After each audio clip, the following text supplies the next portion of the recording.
Sir, hindi po ba nangangamba ang BBM administration na baka biglang mabuhay ulit yung issue ng Swiss account ng pamilya Marcos sa pagbisita po niya dito sa Switzerland? They are sitting on top of the world's wealth, which was put into a secret account, and it has more gold than anybody knows about. It is in a special trust account that was set up by Ferdinand Marcos. There's over 200,000 metric tons in Union Bank of Switzerland. Magandang umaga, Malacanang Press Corps at DFA Press Corps. Welcome to our second press briefing this week, where we will be discussing the Switzerland trip for the World Economic Forum in Davos next week. Nagkaroon ng briefing ang Department of Foreign Affairs kanina kay Pangulong Ferdinand R. Marcos Jr. kung saan pinangunahan na ni Secretary Enrique Manalo ang presentasyon at ito ay sumentro sa mga importanteng meetings lalo na sa new systems for investment, trade, and infrastructure. In attendance this morning to present the programs and lineup for the WEF forum were Department of Trade and Industry Secretary Alfredo Pascual, Department of Finance Secretary Benjamin Diokno, and Department of Migrant Workers Secretary Susan Ople, and of course our Presidential Communications Office Secretary Cheloy Velicaria Garafil. At para maging comprehensive ang discussion natin mamaya, kasama rin natin, of course, our DFA Undersecretary Carlos Sorreta and USEC for Multilateral Affairs and International Economic Relations, and of course ASEC Eric Tamayo. But before I call on them, let me share a little bit about what the World Economic Forum is all about. The theme for this year is the cooperation in a fragmented world. And here we will be able to explore new systems for investment, trade, and infrastructure amidst the economic downturn. That's the first theme. Second one is cooperation in our multipolar world amidst geopolitical risks. Number 3 is energy, climate, and nature amidst energy and food crisis. 4 is partnerships with the private sector on innovation and resilience amidst current industry headwinds. And 5, work, skills, and care amidst social vulnerabilities. We are presented with an opportunity to forward our priorities on food and energy security, digitalization, climate action, attracting investments, and promoting beneficial trade, addressing inequality, and providing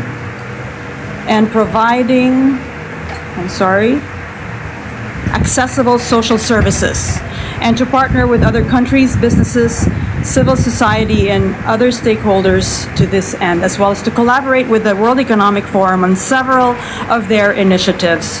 So let me call on USEC Carlos Sorreta to please give us a briefing on the program. Good morning. Thank you very much, Ms. Daphne, and good morning, Palace and DFA Press Corps. We're very glad to come here to face you fresh from briefing the President on his trip to attend the annual meeting of the World Economic Forum in Davos. The World Economic Forum remains the premier forum for world and business leaders to get together, to interact, and to address come up with ideas and plans to address the many challenges and opportunities facing our global economy. The President goes to Davos at a time when our country and our region is recovering well from past challenges, where projections remain high for economic growth in our country and our region.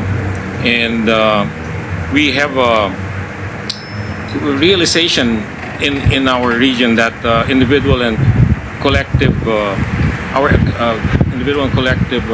economic potential remains great, and there's a lot of hope and optimism. So it's a good time for our country and representing our country and our region to be in Davos at this time.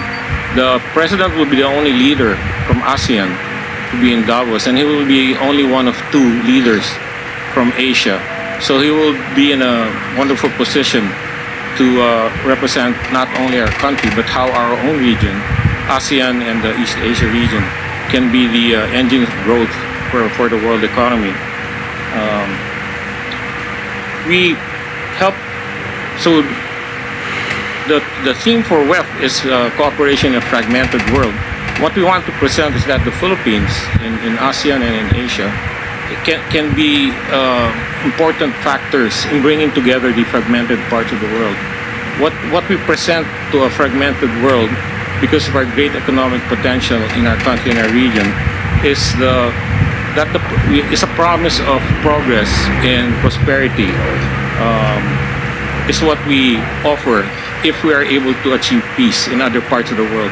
If the causes of the fragmentation can be addressed, we can promise that once peace is achieved, there will be progress and prosperity. So that's what we offer the world as an incentive for the causes of fragmentation, meaning without needing to get into specifics, conflicts to be resolved. A little more detail. So the president will be leading our economic team composed of government officials and business leaders, and we will present the country's economic performance, which tops growth in the region, before an audience of international CEOs. The president will also participate in a high-level dialogue session with the president, with other leaders, the president of South Africa, Prime Minister of Belgium, President of the European Commission, and of course the Prime Minister of a few more others who have still to confirm if they will be participating. There will be a stakeholder dialogue on nutrition, global nutrition, something very important to us. Food security, of course, very important, but nutrition is also very important. There are parts of the world where food is available, but children are not properly nourished. So there's more to food security than just having a food. The quality is very important, especially for children. So nutrition should always go hand in hand with food security. And the president is scheduled to discuss this issue with other world leaders. We will also have a number of activities on the sidelines, including business meetings, as well as meeting with the Filipino community, not only from Switzerland. I understand that other Filipino community members from other parts of Europe have asked to attend, and of course they will be allowed to attend. So they will be coming in from other countries in Europe to meet the president. We're at 700 now, 700 areas that have registered and increasing. We hope to accommodate all of them. Through the president's participation, we'll be able to push for our priorities in food and nutrition and energy security, and as discussed by Ms. Daphne. At the briefing this morning, the president said that we have developing all these excellent fundamentals, and there's much that we can offer investors. And he said, let's talk about the sovereign wealth fund that's being set up. And I agree completely with the president. The World Economic Forum is a great venue to do a sort of soft launch for our sovereign wealth fund, given the prominence of the forum itself, and global and business leaders will be there, and they will hear it directly from the president, what the fundamentals that we have, and that lead us to decide that we should have a sovereign wealth fund. So that's one of the things we're preparing for for Davos. I think, and that's basically it. Do we take questions, or can I go home now? Questions? Thank you very much. Ace Romero, Philstar.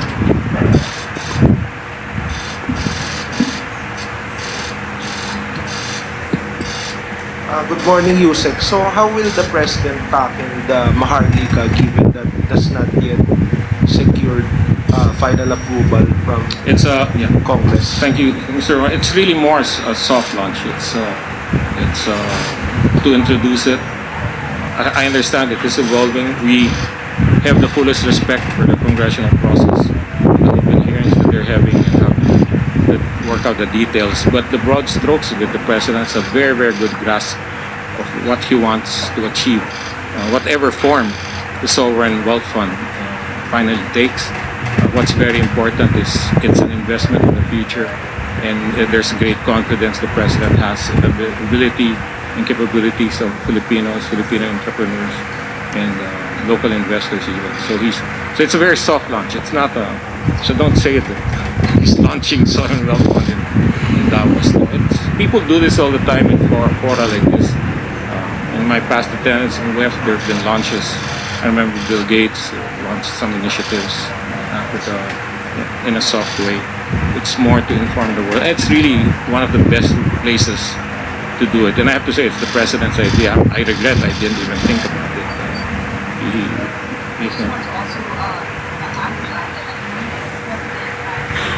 Reminded all of us that World Economic Forum is an economic forum. So it's the time for the Philippines to, since we're at the world stage, to let them know what our country is doing in terms of being ready and attractive for investments. And that's what was discussed this morning. Questions? Pia Gutierrez, ABS-CBN. Will there also be a chance for the president to hold bilateral meetings with heads of state who will be attending the forum? Thank you, Mr. Chair. Yes, he will be interacting in many of the events, panels with global leaders. I'm sure there will be downtime.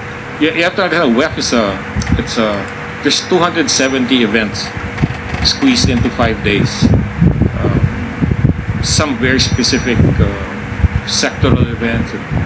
So one-on-one bilaterals might be difficult because it's hard to, because all the leaders are either leading opening sessions or are panelists.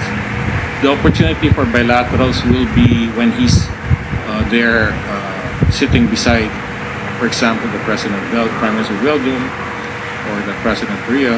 So, but a typical sit down, it's not that kind of meeting. It's not like APEC or ASEAN. It's a different dynamic altogether. It's really a bit different. The bilaterals will be mostly when they're in the same room together. And he has expressed interest. He is a very focused person. I want to talk to this guy about this. I can't mention it. When I bump into him, I'm going to tell him this. And we're preparing all the talks, not just with the global leaders, but also heads of financial institutions. So yes, there will be talks. I wouldn't characterize it in terms of the bilateral that we're used to, like in ASEAN or APEC, where they sit down in a room across the Okay, Michelle Gilang, Daily Tree.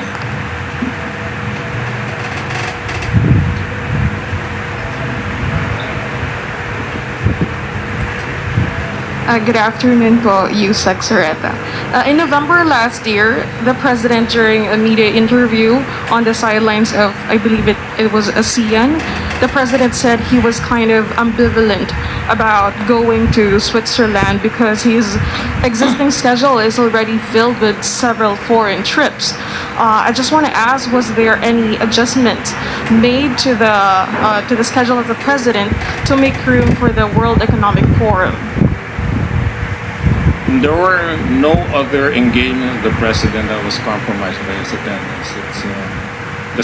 There's no. I think that's the question. That if there were some adjustments to be made, no. It's a good time to go to Switzerland and attend the WEF. There's no other thing planned for this window. I know it's a long trip. He'll be away for 5 days, so we had to block that off. No. There are other trips for this month, like China, and then there's one coming up in a few weeks. Good question. Any other questions? Omar? Okay, Ace Romero. Undersecretary, just a follow-up on the Maharlika. So what particular aspects of the sovereign wealth fund will be tackled by the president during the forum? My understanding is it will be broad strokes. Like I said, we have to leave the specifics to the legislation, which I've seen some drafts of. It's really very, very specific. We're working with the Department of Finance and the Department of Trade to come up with very precise, targeted messages for the President. Again, in terms of broad strokes, we're not handing out brochures yet, okay? Packets for investment. No, it's not. It's going to be the President himself bringing to the world the idea that we will be having. So it's not that big. But basically, it's relaying to the world that we're ready to have such a well-funded. Why we are perhaps. doing it and why it's a good idea, yes. Thank you, Yusek. Okay, Eden Santos, Net 25. Sir, hindi po ba nangangamba ang BBM administration na baka biglang mabuhay ulit yung issue ng Swiss account ng pamilya Marcos sa pagbisita po niya dito sa Switzerland? Maraming salamat. Hindi naman po siguro. Meron po tayong malinaw na framework for legal cooperation with Switzerland. Nag-negotiate po tayo ng mga agreements for cooperation on legal matters, including even extradition, mga matters that may relate to this issue that you are referring to. And none of those mechanisms have been triggered by the Swiss government or anything. So we don't know. We don't expect anything. I don't think it's an issue. So haka-haka lang for fake news yung mga sinasabi na baka mag-withdraw ng account ng Pangulo sa Switzerland. It's hard to comment. Thank you po. If Okay. ever there was something like that, we would know about it, but there's not. And like I said, the bilateral relations with Switzerland is excellent. There's a legal framework for cooperation, financial matters.